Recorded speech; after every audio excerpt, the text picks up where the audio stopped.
الاكل شكله تحفه، متصور حلو، ريحته بتشدك، بس خليني اقول لك الحقيقه، اسمعني في ثواني.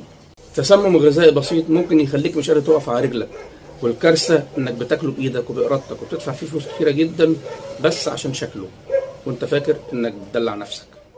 ركز لي في الفيديو عشان ممكن تحمي نفسك وتحمي اللي معاك. يلا بينا.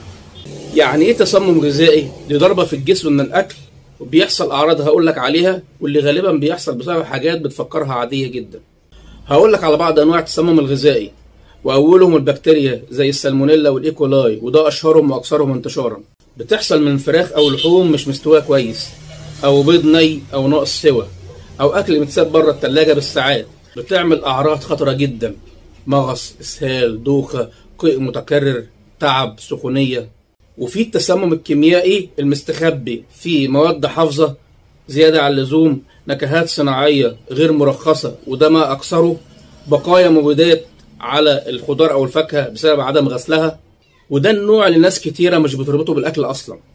وفي نوع اخر خطير، ده الفطر الطبيعي، ده زي عفن على العيش، جبنه فيها بقع خضراء، عصاير متخزنه في درجات حراره عاليه. خد بالك، في حاجات ممكن تخليك تشك في الاكل. جميل بس خطر: اللحمه لونها رمادي او لزجه، البيض فيه شروخ او نقطه دم، الاكل معمول قبلها بيوم ومتسخن تسخينه خفيفه سطحيه من بره، وجبات جاهزه متخزنه لفتره طويله بره الثلاجه. طب لو حصل تسمم غذائي نعمل ايه؟ مستشفى فورا على الطوارئ ونعمل غسيل معده. طب لحد ما نعمل كده نتصرف ازاي؟ نوقف الاكل فورا، نشرب سوائل ميه كتيره، مرات عديده، كميات صغيره، محاليل معوده للجفاف، شوربه خفيفه، ما نشربش ولا عصاير ولا البان ولا مشروبات غازيه.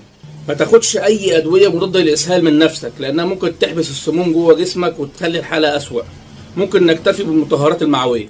لو الحاله قيء متكرر، اسهال يوصل لدم في البراز، حراره عاليه ما بتنزلش، تعب عام في الجسم، على الطوارئ فورا، ما تسكتش.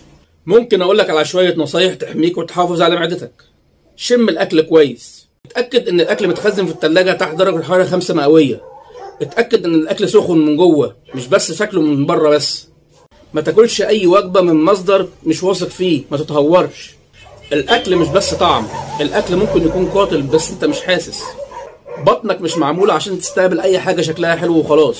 لسه ما اتكتبش اسمك في ملف الطوارئ تسمم غذائي؟ افتكر دايما، الوقايه مش بس احسن من علاج، ده ساعات بتكون الفرق بين انك تتعالج وانك ما تلحقش تتعالج. لو حصل لك قبل كده تسمم من اكله شكلها حلو، اكتب لنا في الكومنتات عشان الناس تعرف.